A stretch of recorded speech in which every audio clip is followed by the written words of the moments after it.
Hello, hello. I hope you're well. Welcome back to Soundtrack of Your Life. I know it's been quite the long break, but we're back again. This time I'm back on the show with the really engaging and really warm Katinka van Kan. Now, she's someone again who came from my coaching network. We connected on a couple of community um, like networking events and stuff. And not only is she really great at what she does, which is a neuroscience based coach, but she's got a storied history in music, both playing and just enjoying it in general. So she plays things like the harp, the guitar, the piano, um, and it also made for a great wide ranging conversation, which you're about to enjoy, where we covered all manner of things of emotions in music and how we resonate as a human to music, and where those moments came from for Katinka, especially with live music, and just her history into how she got into playing instruments and all that kind of stuff. No, I'm not going to like waffle on too much longer, but if you want to come along and enjoy the show, just click on one of the links that you'll find in the description or wherever you're watching or listening to this, and we'll get your session set up as well. So without further ado, enjoy the show and feel supersonic.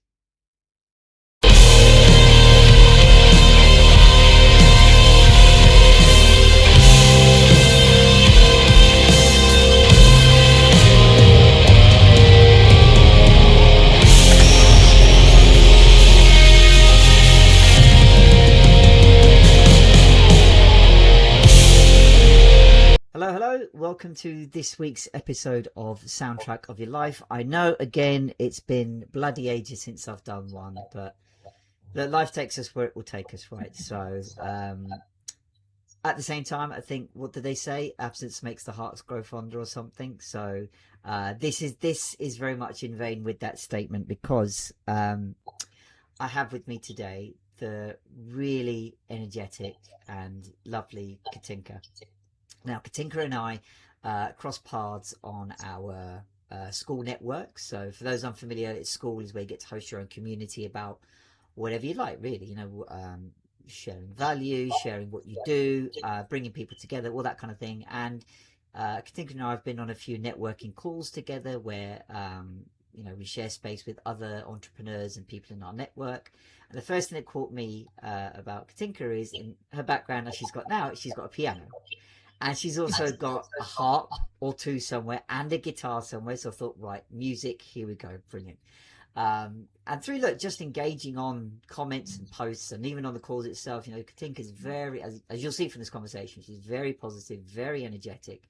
And we spoke a little bit here and there about music and the impact it's had on lives. And look, if you're new to the show, this is exactly what this place is about. I believe we've all got stories to tell when it comes to how our lives, whether that's people, times in our lives, scenarios, moments, have interspersed with music. So songs, bands, albums, soundtracks, theme tunes, film scores, whatever that might be. There are various shows out there that give this platform for celebrities. So I thought, fuck it, why not somewhere where us ordinary folk can share as well, right? So look, without further ado, Katinka, welcome to the show. Yeah, thank you. Thank you for having me. It's good to be here. I see the harps and the guitar, but I think you don't see them. Maybe it's cropped in the recording, but we can. I'm happy to show them off a little later. I love being here. You asked me to send you a playlist of mine, so I did that. Which was funny because it's a playlist I actually haven't listened to for a little while. And I started listening to it again when I sent it to you. I was like, this is so me. Such a weird mix of different types of music. And it really made me connect it to myself a bit more again over the past week or two. I think it was 2 weeks ago when I sent it to you. So that was a good start. And I'm very curious where the conversation today is gonna take us. On music. So you mentioned that thing about playlists and how these songs connect to you. So what makes a song connect to you? It's really emotions. It's always the emotion behind it. That's what I want to say, but that's obviously my interpretation of it. I come from a fairly musical family, or at least half of my family. My mom's side is all about the music, so I got those genes. My dad's side is arts, like painting, stuff like that. My little sister got all of those. So I can draw a tree, but then that's really cool stuff. But as you can see in my background, usually in the calls that I do, is music really stuck with me. And it's something that helps me, like playing music, but also definitely listening to it. It's always helped me to find a way to work through my emotions, or at least give space to them. And I can say when I was younger, 14, 16, those difficult years of our emotional development, it really gave me a place where at least my emotions were acknowledged. So I listened to a lot more aggressive music when I went through puberty. And that was very good, I think, now looking back, because it made me feel like I'm not the only one, right? If music like this is out there that can be so loud and aggressive, it really felt like that was taking it away from me a little bit, and not keeping my emotions internalized, but it gave me a platform, maybe, or a way of feeling them together with other people. And Do you remember when that first happened? Is there a particular song or band where like you got that resonance of like, oh shit, that's me, straight away? I think it happened a few times too. So in my more aware years, let's say high school, that's really when you start to develop your own music taste, I think. And then I remember the first time, because YouTube was still new back then, right? I'm 34, so yes, I saw the beginning of the internet and YouTube with that as well. And I was at this friend's place, and he was a very big fan of Linkin Park. He had like Linkin Park keychains and clothes and everything. I didn't even know the band then. And the first song that he put on YouTube, I still remember, it was One Step Closer. I see the clip, like Chester's green hair and everything. I can see right there. And I knew, just like, what is this? This is something. And that was all I ever listened to still until today. I had the same with Evanescence, because there was a collaboration, Linkin Park, Evanescence. And I was like, oh, who's this woman? I feel like that is something or somebody I would want to be, maybe even. Okay. More of that idol, you want to be. And Amy Lee is a musical artist. She also plays the harp, but it's also in that a bit more emo, goth kind of corner of both the fashion and the music. The looks. I felt really acknowledged by that, by the music. I think those are the two main bands where I would say that's me. That's so cool. Well, you're right. Like when you say our tastes form in those formative years of teenagers, right? We're very impressionable. We're looking for that identity affirmation, I think. And it's funny. I think when it's those bands that you first find at that point tend to stay with you, even till now, right? They're very formative. They're very identity affirming, right? And it's something that stays with you as like, this feels a part of me. And when you get that resonance with a band or a song, then it's like, that got right into how I feel, what's going on. Very supportive. And also the scene around it. I think especially with a band like Linkin Park, they're known for it as well, that they have such a solid fan base. They've always had that, like Linkin Park Underground. And that is something. So I started going to concerts and festivals when I was 15. So I was 15 when I went to my first festival. My mom allowed me to go for a day. And then when I was 16, I went for the full festival, which is like half an hour drive, I think, from my hometown. So nice. With a few older kids, yeah. And that was the first time, and I remembered being there in a crowd, listening to that live music, or that togetherness that we feel, that mass emotion as well, but mainly enjoyment, and yes, anger, but in a very positive kind of way. The first time when I saw people being angry together and enjoying it, or being cheerful together and enjoying it, or everybody supporting each other no matter what the music is or the band is, that's when I decided that this is my lifestyle now. And these bands were a very big part of that as well. And what you say is right, they stick with you. Linkin Park has had a little break. I remember when we got the news that Chester died, and it broke my heart. I was absolutely devastated. And I went to their concert here in the Netherlands last year when they did their first tour back again. And I cried 4 times. I just kept crying with all the old songs that came up. I was just bawling my eyes out, telling my friend, like, I don't even know why I'm crying. But it was just everything that came up, and the amazement of them being there again, and the crowd being there again, and having that experience again with my band. You know, it's such heavy emotions, but I was so happy. And then 33-year-old bawling my eyes out at these songs. But yeah, I think very special. It's really something that music does that I cannot find anywhere else in my life. There, when you said the words "my band," that literally, hit me here too, because your band is your band. I feel like no one else gets to dictate that for you. And I think when you say it in that way, you drop all those inhibitions of like somebody else has to get it, or I need that resonance from other people, that acceptance, because it's just your connection. As you said, crying, like that's how, as you said, music has this innate ability to reach in and really gives the space to what you're feeling come up. And sometimes you can't even articulate it. Yes, there's grief or tragedy associated with it. Chester not being there as a band member, seeing them live, seeing them with everybody. It's true, and it's like all those old songs rekindle those old memories and stuff, right? So I had exactly the same with Oasis last year. Apart from the grief and tragedy part, it's just like, to try and describe to people, I'd just say it was joy unconfined. Like wherever you looked, it was the t-shirts, the hats, the sunglasses. Doesn't matter what gender, age, color, like height, anything. Like you're all there for the same reason, and the unity you got for many a story I saw and both experienced. Like you'd be best friends with a stranger stood or sat next to you. You'd be buying each other drinks. You'd be sharing stories. You've never seen them before, and you probably never see them again. But for just those 3 hours or even 5 hours, if you're there for the support acts, you're there as one, and it's just incredible to experience. Because you speak the same language. If you like the same band, if you have the same things coming up with that, it's like music is a language. I always tell people this. Some believe me, some don't. But music is a language, and it's a very international language. It's a language we all speak. And some people like music A, some like music B. There's a lot of endless different genres and opinions to have about it, but it is a language. And if you find like your band and you're there, you are all speaking the same language. And it doesn't matter, like you say, it doesn't matter what color your skin is, what culture your background is, what country you come from.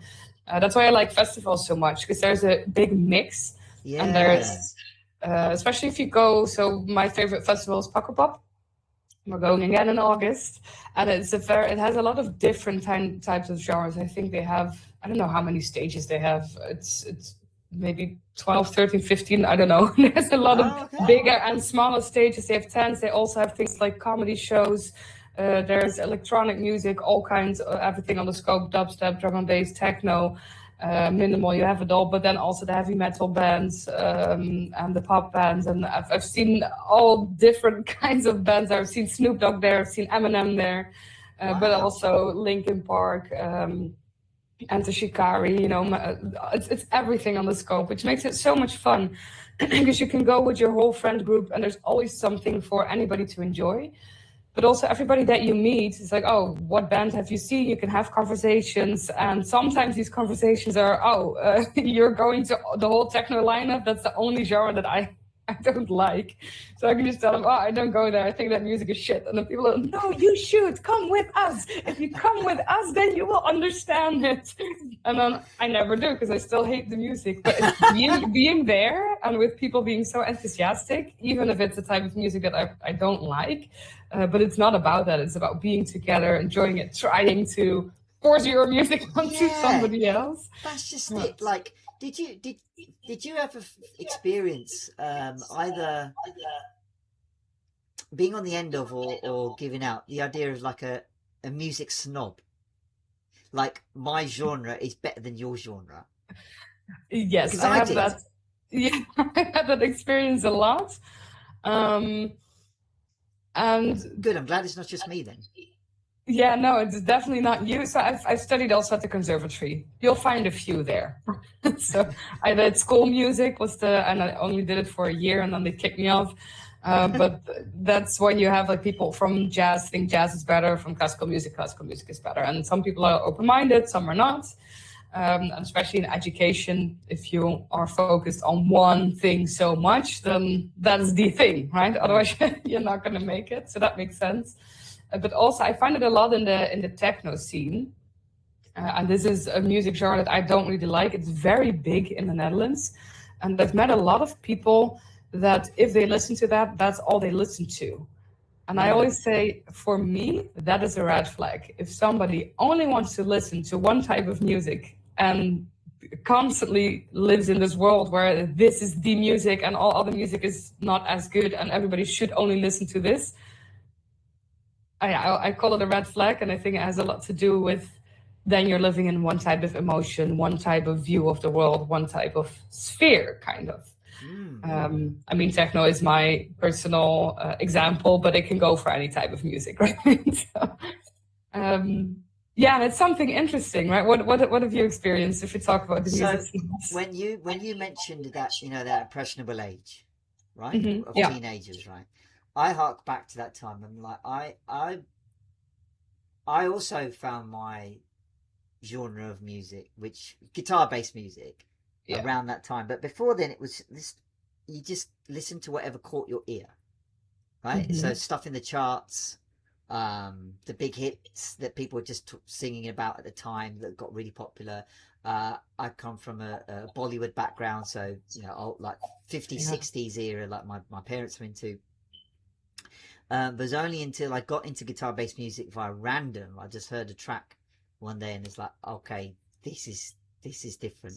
And I for about, I'd say, probably a couple of years after that, I tried to just find other people to go, do you get this as well? And very quickly it was like, no, because everyone was into this R&B hip hop thing. Oh, right. Yeah, especially from my background of cultural wise. And it was like, it just felt like me against the rest. And it was like I was trying hard to go, look at this album, look at this song, look at this, that. And they just weren't interested. And that's where I found it actually turned a bit personal. Like, why are you liking this kind of music? You should like what we like. Not in a, and they wouldn't like go, here's this kind of music kind of thing. It'd be like, I'd try and share my music, and they'd be derogatory of it, and then derogatory of me for actually liking it type thing. And they'd actually use it as a kind of wind-up thing. And that was something I didn't deal with very well at that point. But by and by, you just, I guess, through learning and experiencing, you just like, do you know what, fuck it. I'm not here to convince anybody now, actually. It's like, if I get it, that'll do. I was going to say that was your first lesson of if you're not in the right environment. Yeah. Change the environment. Like don't change yourself. But also, like, it is things like, as you mentioned, the concert going experience and just enjoying that more, along with the music itself. When you're not in a concert, it's like, yeah, this feels right. This feels me, And I think from then on, it's been like, you know what? I don't get me wrong. I still have bouts of music snobbery. I think I especially feel nowadays, but like you've mentioned Linkin Park and Evanescence, right? I've mentioned Oasis. Those kind of groups will be mentioned in 5 years, 10 years. But are we going to talk about today's people and music in the same manner? Yeah. I have my doubts. Yeah, absolutely. Because I think, as you said, all the thing you mentioned about music being that vehicle for emotions and stuff like that. And look, taking into account what you said about people find their own music and, to whatever people are into, it's fine. But it's like, I don't know, have we just lost that sense of music being that unifying factor? I have ideas about this. Go on. theories. Let's say I Go have on. theories based on nothing but my own observing life and society. Let's have it. So, because I absolutely agree. I think, and it's been going on for a while. So Linkin Park used to be top 40 music, Evanescence as well. Yeah. That Yeah, was yeah. TV music, was what we saw. Eminem, it was what I was waiting in front of the TV to hopefully today we're gonna hear that song. You can almost not imagine that life was like that. So it had a certain excitement. But it's very intertwined with identity, right? You identify with a band, with the music, with the clothing that they wear, with the way that they perform. And that's why some people like some bands and other people like others. What I've seen happening is a few things. So the top 40, everything is starting to sound more like the same thing. And the thing about top 40, like the mass is the mass for a reason. We need that as well. We need like the mass so that we can break away from that if, the few of us that want to and can have a different identity. That's also not for everybody. I had to learn that it's absolutely fine. If you're a top 40 person, then that's also a great identity to have. So stick with that. But the last decade or two, what you see happening with the music development is that there's not a lot of new things anymore. And we've now gone through a phase in the last maybe 5 years where every time when you hear new music or people hear new music, I'm fairly educated in music. And I'm like, that's not new. That's a cover from the 90s, which already was a cover from the 70s. So you see this in music. You also see this happening in fashion now. Yes. TV and film as well, I'd say. Yeah, things are coming back, and this is all societal development is very connected to technology. That's also with the millennials, Gen Z. They're not. We don't make up these phases. It's always connected to technology. So Gen Z is the first generation that grew up with the internet always being there. I'm a millennial, so I grew up without the internet. We got to meet mobile phones, and after high school, I got a mobile phone. So we've had these different things happening. True. And you see that with the music as well. It's becoming more difficult to have new things or invent new things. Like what the Beatles did was insane. It was things they never knew, and it happened before that as well. What Mozart did was like, what people there, Beethoven, don't even get me started about that guy, right? People ran out because they didn't understand it. They were mad, angry hearing his music. Like, what are you doing? We see that less and less because people cannot, there's no space to try out new things. Things are all about money and quick results. So what I see happening with like young bands or young musicians is that, the bigger ones that are still getting the opportunity to become big and make money, there's not a lot of space for you to try something out, to be actually experimental. You can be experimental, but within what we know works. Otherwise, a manager will not manage you, or you cannot make any money in the Spotify algorithm. That's just the way it is. And now in the last 2 years, now there's AI as well. So what we see happening, now it goes even faster. I see less and less new things happening in music because when it doesn't make money, so there's no way of putting it out there. Spotify algorithm, I try to get it to filter out AI music, but it's absolutely impossible. And AI music, I hear it instantly. I hear a song, I'm like, okay, nice, catchy, but I know this is AI because it follows a certain structure that we know works. It follows certain instruments, certain lyrics, written in a certain way. AI is not creative.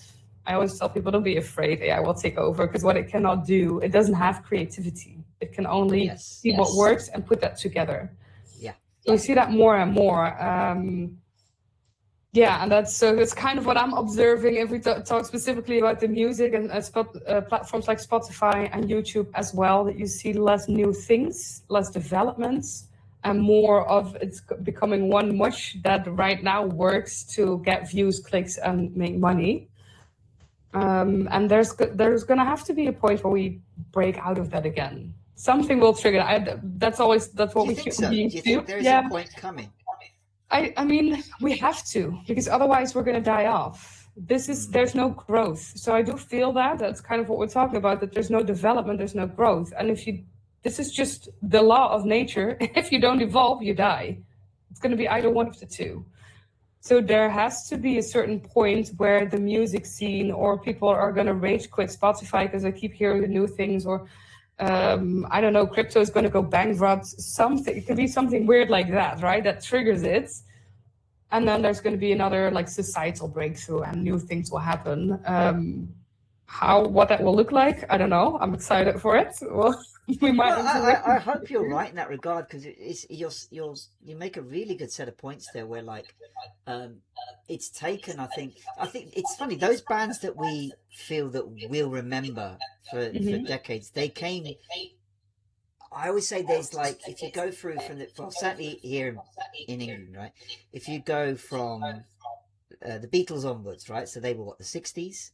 You could pick a band from every decade that's still being talked about today as like pioneers, or like they're not going to be forgotten. So the Beatles, the Stones, the Who, Queen, Led Zeppelin, Iron Maiden, Oasis, Linkin Park, Evanescence. Exactly, all these people. Yeah. And I'm just talking on one side of the border, and the other side, there's loads of them. But like, as the years have gone on, I feel you beginning to struggle. Like, okay, yes, Coldplay, yes, Ed Sheeran. Look at the size and scale of the shows and stuff now. I have no idea of her music, but Sabrina Carpenter and Taylor Swift, and all the big, huge, massive shows. Yeah, fine.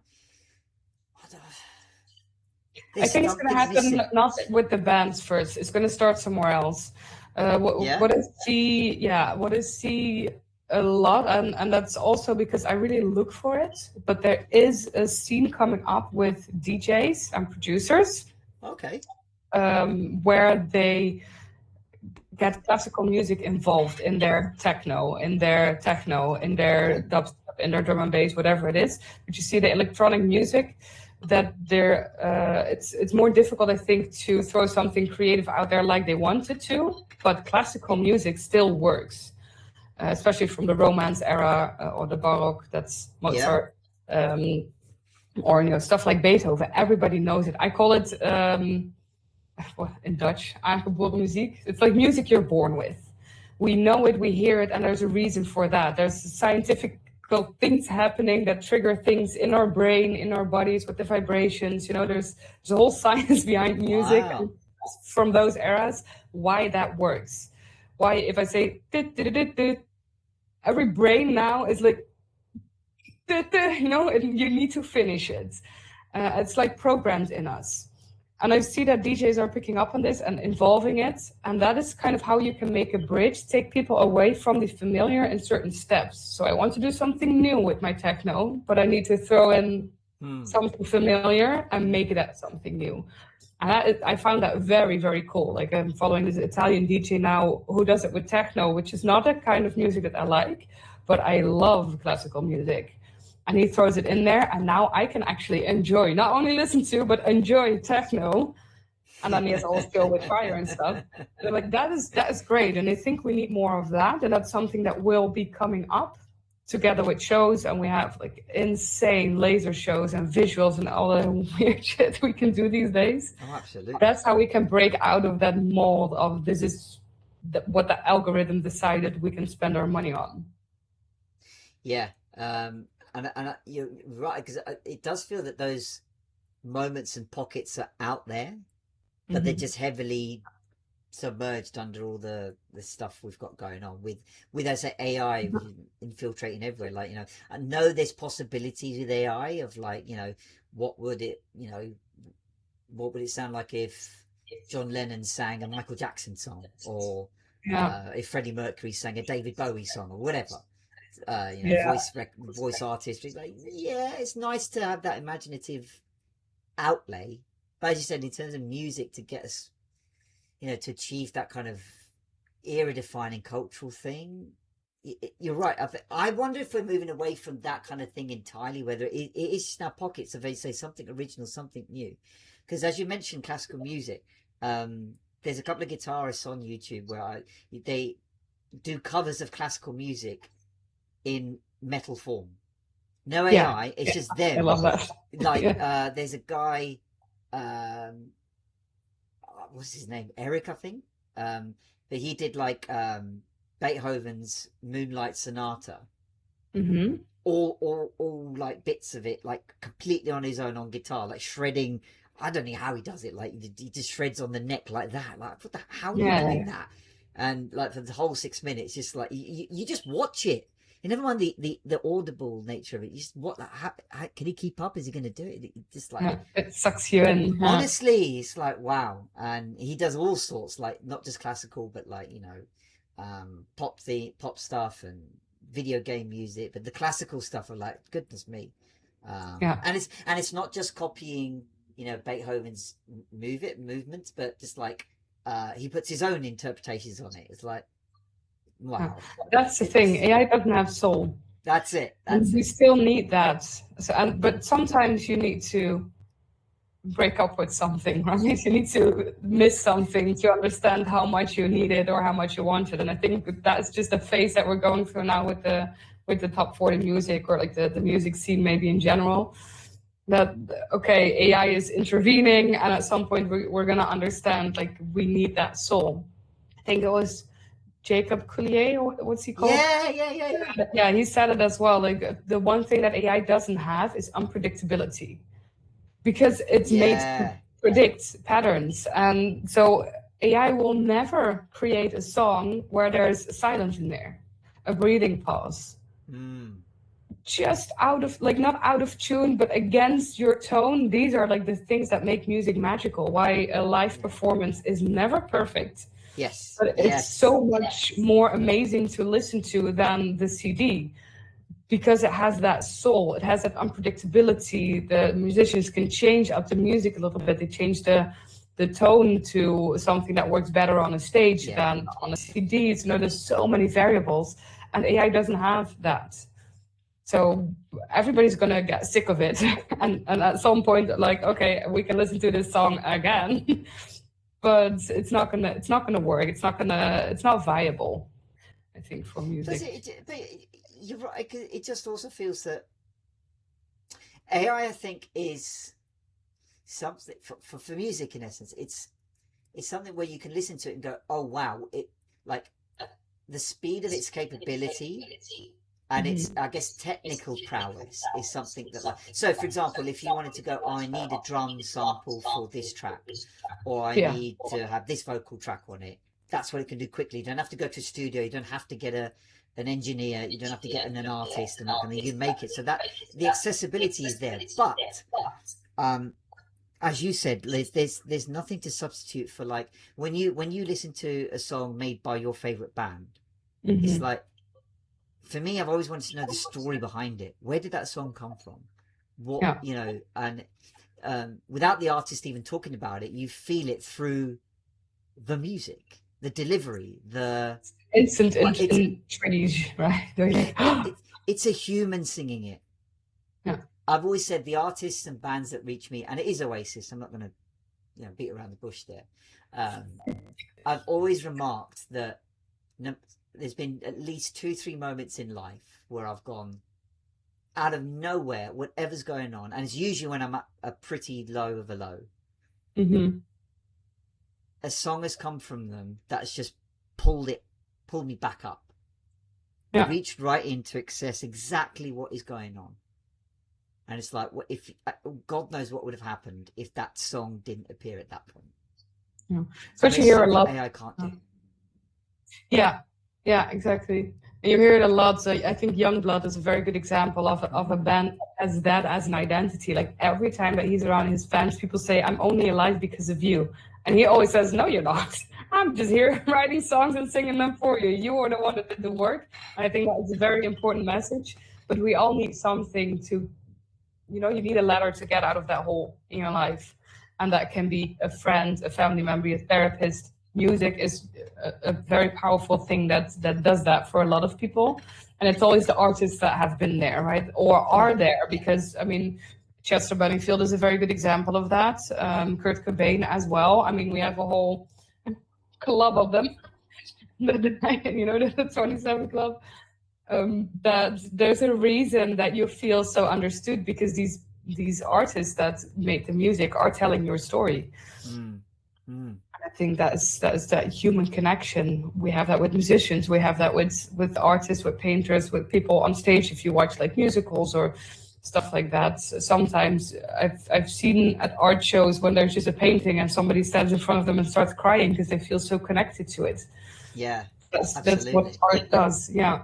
Do you think for you there's a particular emotion that music brings out in you or for you, or you feel that strongest sort of anchor to?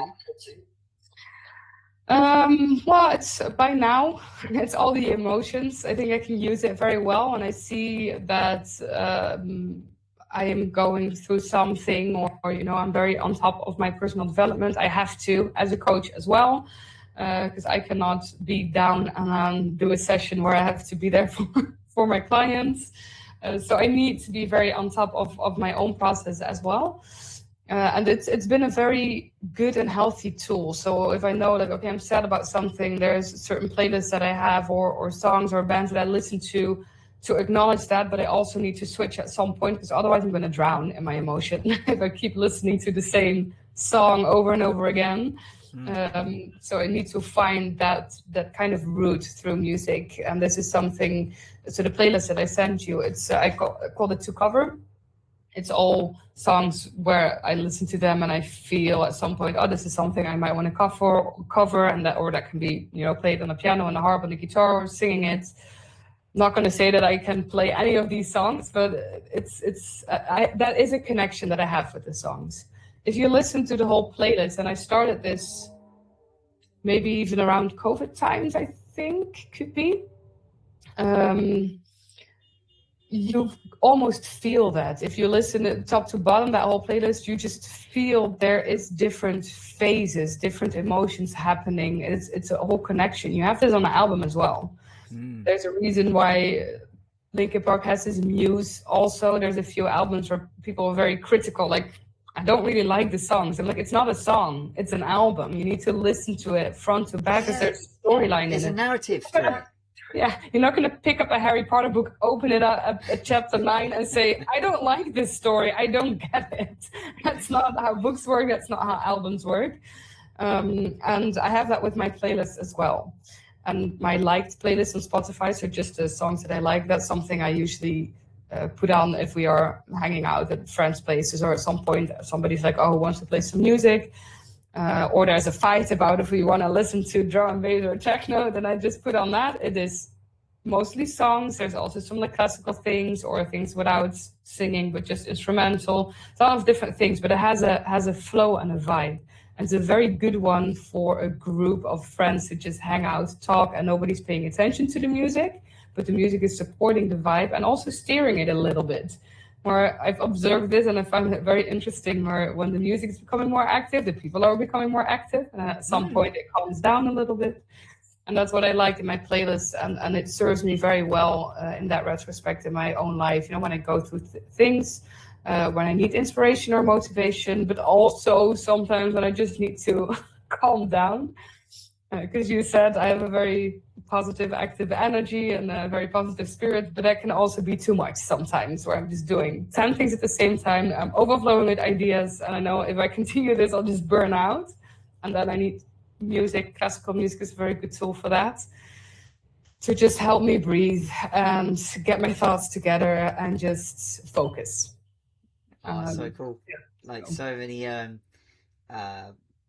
pointers there to say that you're right, like, depending on what we're going through and what we need to process, there's all these well, we're more equipped now. There's so many tools we can use. There's playlists and collections we can make, and they're always going to be there, right? To have to look for your tape and go for a Walkman and try and forward. I still have my whole CD collection. There you go. Yeah, exactly. They're not going to go. There's still something. Because when you said the word album, I'm like,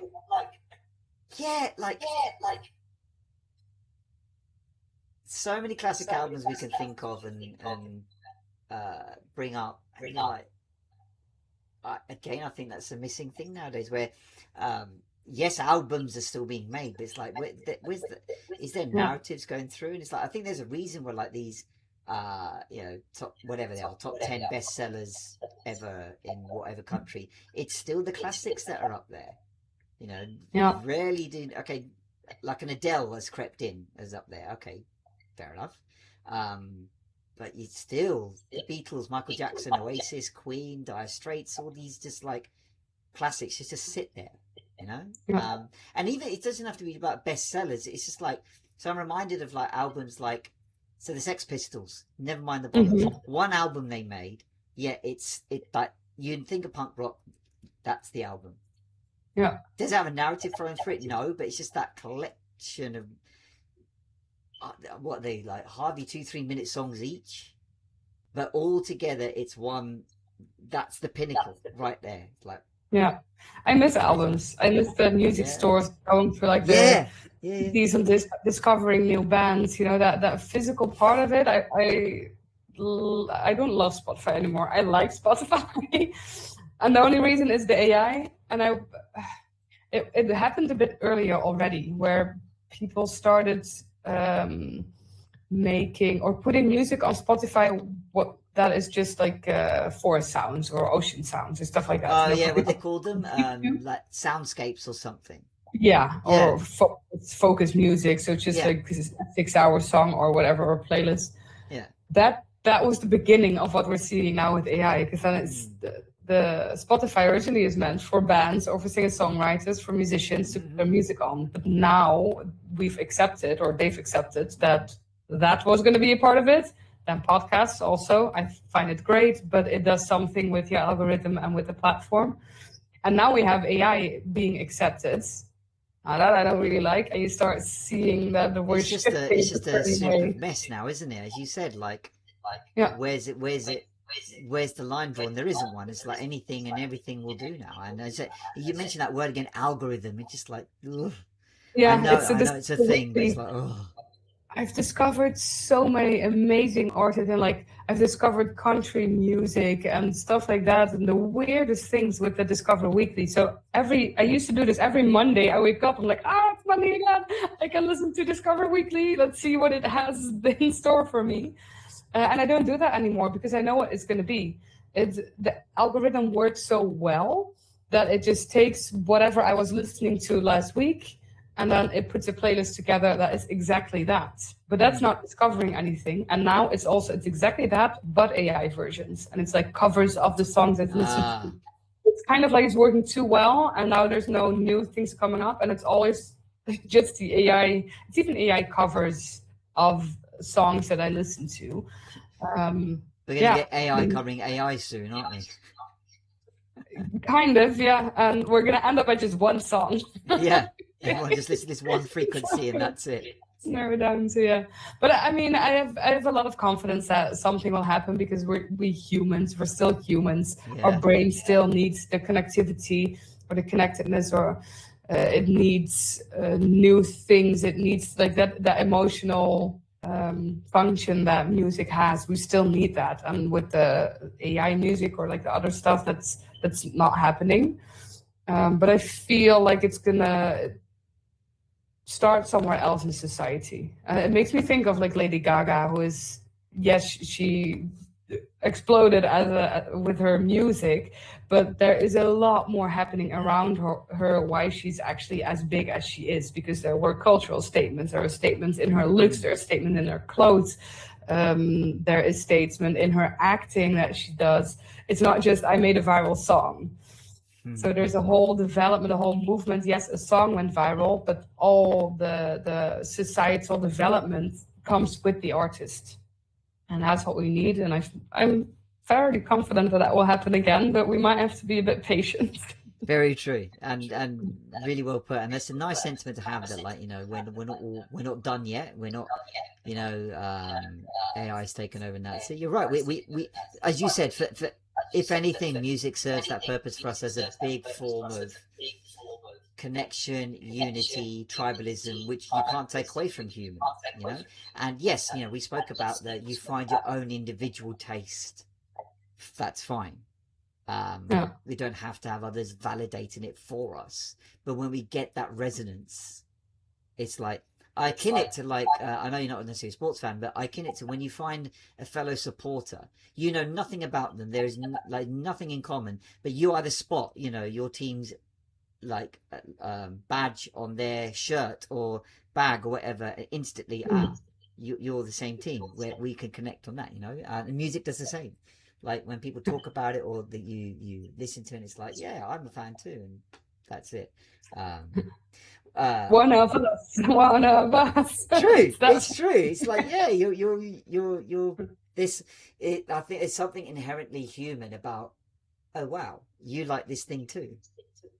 yeah, It takes, I think, do you know what? It just takes us back to I think when we were kids, like when we were at school or wherever, and like you just got on with someone, you resonate with someone over the smallest thing, you know. You like the yeah. same game or toy or whatever it might be. You're like, oh, there's someone else I can spend time with, resonate with, you know, and we carry that And on. music is always a part of that. So it's Yeah. your mom singing you to sleep when you're a Yeah. baby. It is your teachers singing you to have you eat in a structured way. You know, in Yeah. elementary school, toys have music in them. Games, video games, any type of game, you know, they have music in there. Of course, TV. You know, have you seen I Am Legend, the movie? A little while ago, yeah. It is a little while ago. Yeah. There, if anybody hasn't watched it, go watch it. It is very creepy. It has a very, I don't know if you remember watching this, but it has a very feeling of being all alone. They did it very 100%. well. That's the ethos of the film. But it creeps up on you. It makes you actually start feeling uncomfortable at some point, and it's more scary, this movie, than other movies. And the reason why is because there's no music in there. So they took the music out. Normally you have the suspense building up, and what they did with I Am Legend is they made it silent because he's there on his own and there's no music. So when he is watching a street, seeing if the monsters are there, there's actually just silence. And that feels so dangerous. No people, no music, no nothing, that you're just left there with your own emotions in that movie. That completely creeps up to you, and I found that amazing when I figured that out. I'm like, what is it in this movie? And I saw this in an interview, of course. They said, like, it's because we left the music out. I'm like, that is it, and we cannot do without. We cannot grow, flourish, be happy, feel connected without music in our lives. That's an And amazing if you don't, point. go watch I Am Legends because it's very. I might have to rewatch that now. Oh, yeah, because now you'll be aware. It's even worse. Well, that's a really good one because, as you said, it highlights the power of, as you said, of silence. Yeah. And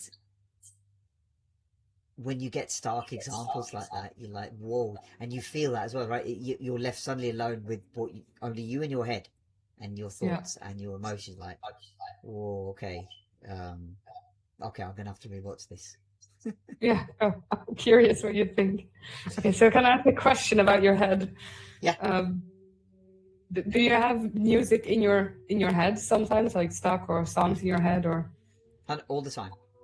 Oh yeah. So do you ever not have that? I'm wondering because I always tell people I have always a song in my head. Sometimes it's even two at the same time, and then people tell me they don't, and I find it interesting to see how does that work. Yeah, I think when you practice, I say practice, but when that just becomes a recurring thing, because you know neuroscience, right? So neural pathways firing constantly to form that connection. So when I asked you before about anchors between emotions and music, for me that says like I feel the music that I've tuned into always speaks of a universal truth. So that could be like melancholy in the present, but hope for the future, for example, or hope in general. Or it's funny, like Noel Gallagher said it best once, of like, I don't write songs specifically about my life or what's going on or whatever, my people. He's like, I write a song and I'll leave it to the person listening to it to interpret it as how they want to. So when people ask me, is this song about so-and-so? Is this song about it? And he's like, wherever you think it is. Sure. Yeah. And the reason I mention that is like when I come to, so when you ask me, do I have a song in my head? I'm like, yeah, because that band in particular, and then that line of music has always given something where, like, if it won't be a song in my head, it'll be a lyric. Like, so a lyric from Bittersweet Symphony will come along, or a song from the Smiths. So I've been, and I will get around to do this. I will. I've been mindful to create some covers lately that just came out of a situation that spoke so easily about it. Yeah. So there's a Smith song in there, there's an Oasis song in there, there's a Verve song in there, and it's like, it'd be nice just to, I'm looking at my guitars now and actually just record that as a means of expression. So when they're in my head, it's like it just feels natural. You don't give it a second thought. Yeah. Yeah, beautiful. So it never annoys you. If it's an annoying one, yeah, it's like, oh, fuck off, get out. Like, it'd be something. Usually, it'd be an advert, because I think adverts have just gone to total shit now. Yeah. It's like, oh. Yeah, they're so good though. I like advert tunes if they're good, but when they get stuck in your head, they usually are, because that's also playing. They're playing with that internal system that we have of why something is catchy. A certain tune, a certain tone combination that sticks with us. Yeah, so it's just the psychology behind music is so interesting. And something that came up when you said about the bit of the neuroscience and stuff, it's so good for your development. If your child is bad at math, put them on guitar lessons or piano lessons, just because playing music or learning an instrument, you have to work with both hands, sometimes hands and feet. If a kid is playing the drum, there's all different things, all these different parts of your body you have to become aware of and understand how to control them. And that's also communication between your left and your right side of your brain. So I'm super dyslexic. I really, really tried learning French, and I know my French teacher probably still doesn't believe me, but I really put the hours in, and it's just my brain just doesn't do it. At some point, I thought, I cannot speak French, I don't understand French, I was not capable of learning French. But I know music, I speak music. So I figured, what if I just learn a French song? And it took me maybe an hour. I picked a French song. It's also in that To Cover playlist that I sent you. And so when I sing along with it, people tell me I have to believe them, but they say it's almost like you're native in French. That's how well the pronunciation is. And it's like, yeah, and I have no idea. Well, I know what I'm saying because I looked it up, but no clue. But it's the music that I understand. It's the feeling of the music that I understand, which is why it makes it so believable. And I started trying it with different things. So I know songs South Afrikaans. That's not so difficult for me as a Dutch woman, but I have the French one. And then we were in Cyprus, we picked up a song on the radio. I'm like, okay, let's try this. It's like Greek, I think. Easy. It's so easy for me. And it made different languages accessible to me. And also when I saw this is a different way of connecting to language, which is such a barrier for me because of dyslexia as a learning disability. And it was never possible for me. And now I can speak Spanish with a friend of mine. I can watch Spanish movies. Duolingo helped, but also, and it's like, oh, if I start listening to Spanish music, then maybe it will be safe. And it works. My brain saves it when it's connected to music. Now it understands. Now it knows how to send things from left to right or whatever doesn't work with dyslexia. It's such a powerful tool for all these different things and ways. And just shout out to all parents. If your kid is either struggling with something in school or wants to play an instrument, please let them because it's very important for your development. And your brain is going to love it. What a beautiful message. And it's like, so much truth now, because that osmosis that our brain has through just, as you said, listening. It picks up on all kinds, as you said, like, it can be, as you said, gateways to languages. I experienced the same with Hindi. So like my cultural background is Gujarati, because and that's the same thing. Everybody around me spoke it, so you just sort of take it in. Same with it was years before I could know a song without knowing what the meanings are. But as you expose more and more to it, like, oh right, now I can understand not just the songs but dialogue through films, through TV and that. I don't, heavily connect to it, like constantly absorb it, but it's like, okay, I can appreciate it, I can see it, but you're so right, like the osmosis that we get from learning it, and I always feel it stokes our imagination too, like as you were talking, and I remember this video on YouTube where, like, it's a channel, what's the channel called now? I forget the name, but it's drummers based. It's basically two guys that get guests on their show where they take a popular song, or I say popular, but well-known song, and they strip out the drum track, and they give the guest, who's usually a drummer from a band or wherever, saying, here's the song, you put the drums on it. And they just compare, like, the original recorded drums to what did the guest drummer interpret as the music, as what drums should be here and what that. And it's like, it's fascinating because they usually listen to it intently, right, going, right, okay, and you could just hear them like going, that should go there again. And it's like you could just feel their connections firing as you're watching. Yeah, it's just like, what they come up with is just like, wow. Yeah. Interesting. It's very underappreciated, drums and bass as well. Yeah, absolutely. Music. I mean, talking of instruments, I mean, you should give us an idea of, like, how you got into your, piano, guitar, harp. Like, I can show you. You said you don't see it, so let me just move my camera a bit. There it is. Well, this is the big one, which is a middle size, actually. It's not a concert harp. Bloody hell, that's middle size? Yeah, that's middle size. So it's 1 meter 70 centimeters, 170, maybe 172. And I have a small one here. Wow. But it's 143, I think, with the poaches. How do you say that? What it stands on. With the legs. Because I couldn't take them off, and then it fits in the car. And I had a lot of guitars.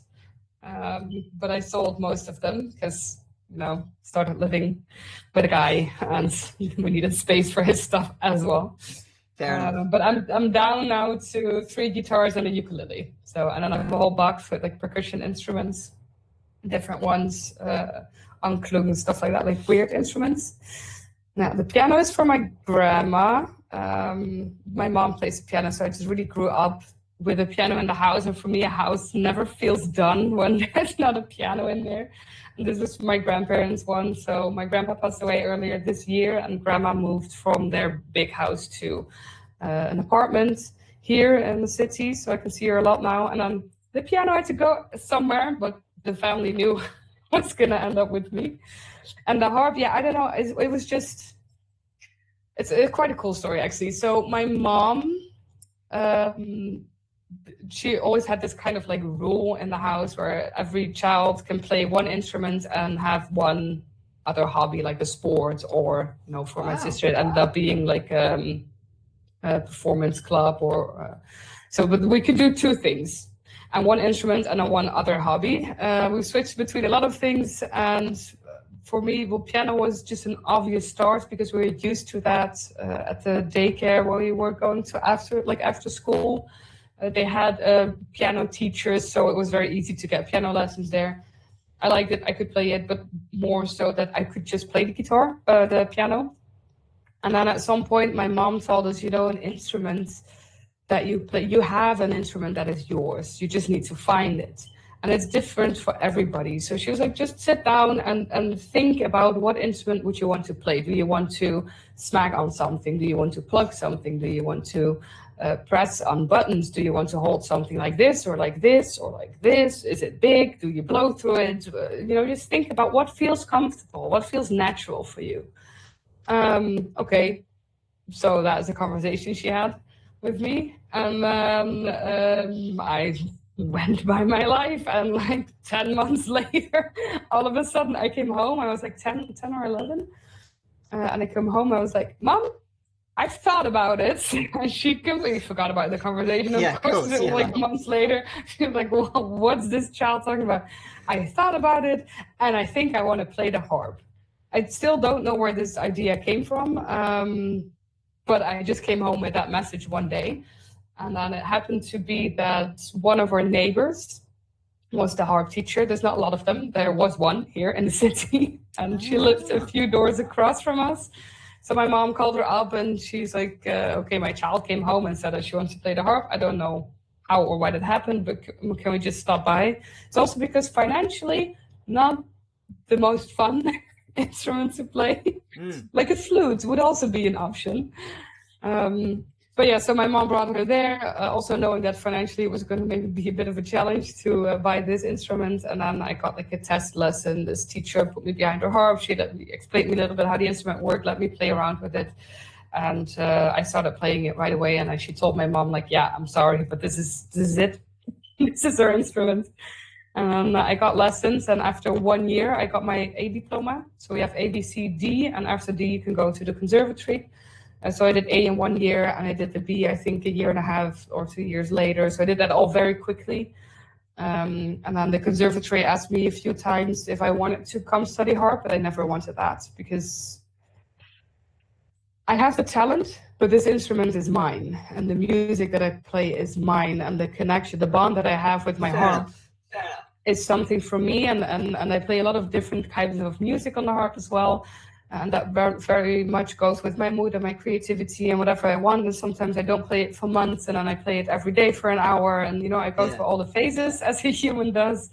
But this is just my thing in life. And I've always made this statement: I don't want to study the harp. I don't want this to become my job. I don't want somebody to tell me you have to play 6 or 8 hours a day and you have to play these pieces in that way, because I'll decide what the fuck I want to do with my instrument. And I kept with that. I think they asked me 3 times. So I did the D exam as well. And there was 2 other students that did the D level, and they both wanted to go to the conservatory. I think both of them made it as well. And still, yeah, they asked me, do you really not want to go? Because there's not a lot of harp players around, right? But it was always a hard no for me. I've been very, very stubborn in that, and I've never regretted it. And it has stayed my instrument. My teacher retired, so I don't have lessons anymore. There's been new teachers, but that's maybe something that musicians recognize. If your teacher quits, that's also a very personal thing. I've seen it a lot. Sometimes people just quit their instrument altogether. I haven't done that, but I never really got back to lessons because I was like, nobody can teach me like she could. But my harp group came back together last year. So we got a message from the new teacher. He's like, so I talked to Bess, it's my old teacher. Bess is B flat in Dutch. So it's a fun name for a musician to have. And she called her up and she's like, yeah, I know you had like some harp groups. How did that work? And she just gave her the WhatsApp groups. And she, one day I got a message like, hey, do we want to start this up again? And then all 6 of us were like, yes. And we just started that. So I have the group again, and it's been a lot of fun playing with them, performing, and staying connected to that instrument. But yeah, here at home it's just mine to do what I want. No, I love that. I mean, like as you said, when you reach a point where you don't need it to be, as you said, all mechanical, like going through all the grades and all the diplomas and all the pieces and all the. It's like you play it for you.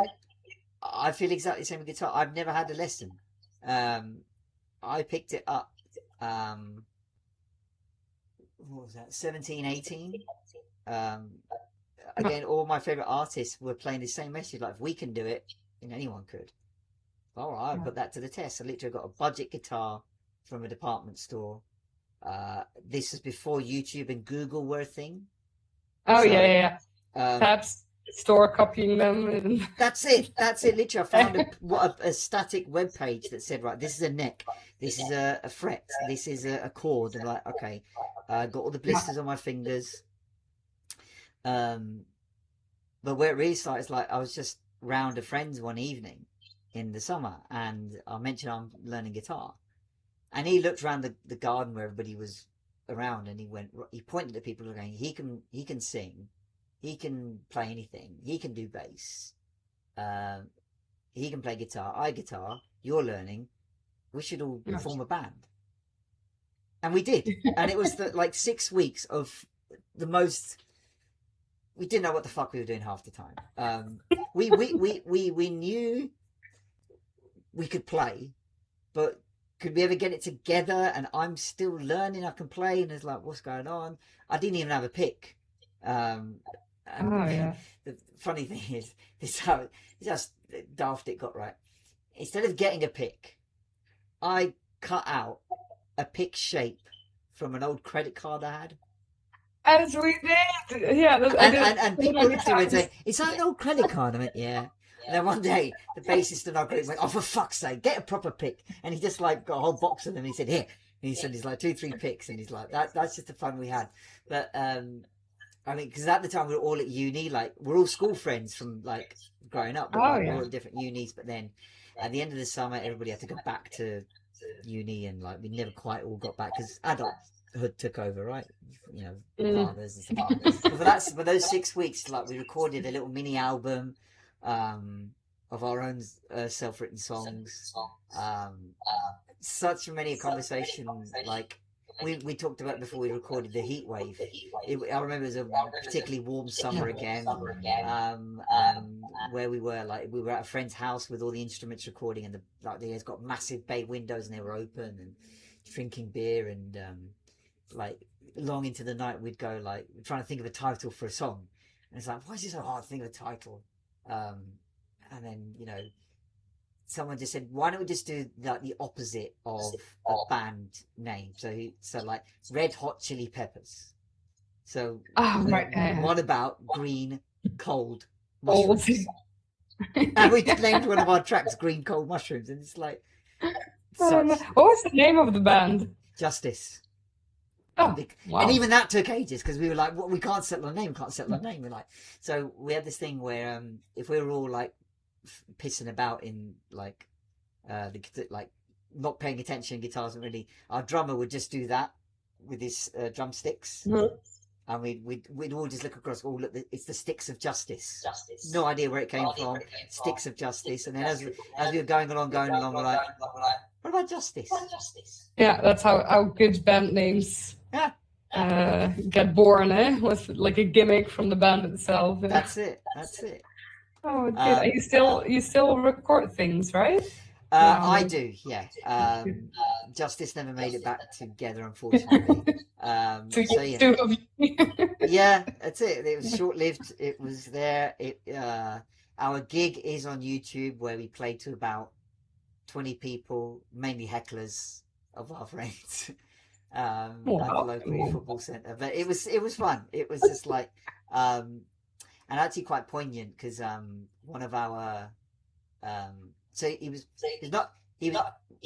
he's not officially part of the band, but he's just always there. Like, so basically, he was the music teacher at school, where most of us went. So about a few years older than us, but like we just got on with him, and he was just a really nice character. Bit mad, but like totally like proficient at anything. You give him an instrument, he's like, fuck, he's good. So like watching that gig, we're like, you know, we'd be terrible, like missing our cue or the wrong bit here, the vocals going down, people just clapping after, and he would carry the song through with like a correct solo or a correct bit. And so the reason I mention it is like we lost him a few years ago. Oh, I'm sorry.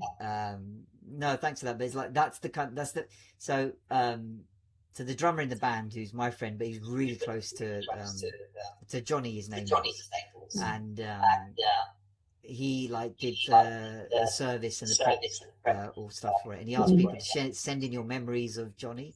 So many people mentioned music, whether they were estranged from him or stuff from us, but just like, we just marveled at how good he was at music, because he was like, I think he could do classical, he could do jazz. He was in all the bands, like the orchestra at school, the jazz band at school, and anything. And just like watching the footage of it is just like, just makes you smile. You know? Yeah, sounds good. Well, send it to me. I'd love to see you. Yes, I will find it. And 4 minutes for 30 seconds. Yeah, and you'll see me in with my credit card picked there, just furiously trying not to Yeah. get Great. it. I love that guitar thing, Yeah. music things. I was tempted before we go to see if we'd get a little demo from you from somewhere, seeing as you've got all the instruments there behind you. No pressure, I know Right it's on now. Scott. If you're inclined. I've tried, but the problem is that because I tried it with the networking call, but then the audio muted. Cut in and out. Okay, I tell you what. I know you've got a clip. Do this. Can you hear that? Say it again. It's No, just I don't think it's coming. Yeah, I don't think it's coming through. I know you've got a clip elsewhere that you can share, so you feel free to put that. But Katinka, thank you so much for joining me on this show today. It's been I knew it'd be a great conversation, but the way it's gone is like, it's really good fun to hear your experiences and your stories and share that conversation. Before we go, do you want to just tell people like where they can find you, connect further, all that kind of stuff? Yeah, absolutely. Find me, on School, of course, that's where we met each other. So my community is called the Reinvention Project. So you can find that on School. And there's a lot of neuroscience fun facts. Every Saturday, we tune in with each other and we share songs of your mood of the day. So I do that. And so besides that, neuroscience and personal development. And I also have Instagram. That's also the Reinvention Project with underscores. So _reinvention_project_. I think that's how you find it. I know, complicated, but Instagram forced me into that. I say. And there, if you like music, I'm very creative with putting music in my stories. I always try to put a vibe in there, and that is actually one of the tools how I find new music as well, is through my Instagram stories when I make them and I look up weird shit to give a vibe. That sometimes I just still discover fun artists there. That will be a tip. Yeah, shoot me a DM. And thank you for this conversation. I absolutely loved it. I was looking forward to it. Thanks for postponing so that we could both survive the heat wave. No, absolutely. If we did that, I think we'd both be half collapsed by now. And the equipment too, go, no, I can't do it. So absolutely. Equipment, and our brains were like, music. Yeah, absolutely. I'm sure we'll probably have you back on the show again. So everyone, thank you for watching and listening. Look, if you want to be on the show, just find me. You know where to find me. And Katinka's playlist and links are in the description, or you'll find it. You guys are clever enough to find it. It's somewhere. Yeah, point it. Yeah, point. I know usually people point, but I don't know where it was. You'll find it. Thank you, Katinka, again, and we'll catch you all soon. Feel supersonic. Yeah. Bye. Thank you so much for checking out this episode of Soundtrack of Your Life. I hope you enjoyed it. Please do like and share this episode around. Subscribe to the channel for further shows coming up. Comment with your thoughts below and use the sign up link to get yourself on the shows on. I'd love to have you on. Feel supersonic.